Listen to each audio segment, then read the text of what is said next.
ఉపరాష్ట్రపతి ఎన్నికల సందర్భంలో వైఎస్ జగన్ వైఖరిపై కాంగ్రెస్, కమ్యూనిస్టు పార్టీలు తీవ్రమైన విమర్శలు గుప్పిస్తున్నాయి.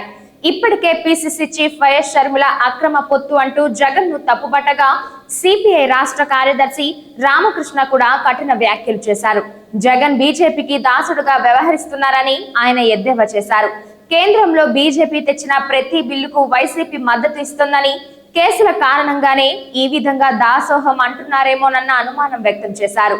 రామకృష్ణ మాట్లాడుతూ కేంద్రంలోనూ ఏపీలోనూ ఎన్డీఏ పాలన కొనసాగుతుందని, ఇక్కడ పోరాటం చేస్తామని చెప్పి అక్కడ మద్దతు ఇవ్వడం విరుద్ధమని ప్రశ్నించారు. ఉపరాష్ట్రపతి ఎన్నికల్లో బీజేపీ అభ్యర్థికి వైసీపీ మద్దతు ఇవ్వడం ఆశ్చర్యం కాదని, కానీ దీనిపై ప్రజలకు జగన్ వివరణ ఇవ్వాలని డిమాండ్ చేశారు. ఇక ఇండియా కూటమి తరపున తాము ఓసీ వర్గానికి చెందిన జస్టిస్ సుదర్శన్ రెడ్డిని అభ్యర్థిగా నిలబెట్టామని, అన్ని పార్టీల ఆమోదంతో ఈ ఎంపిక జరిగిందని రామకృష్ణ తెలిపారు.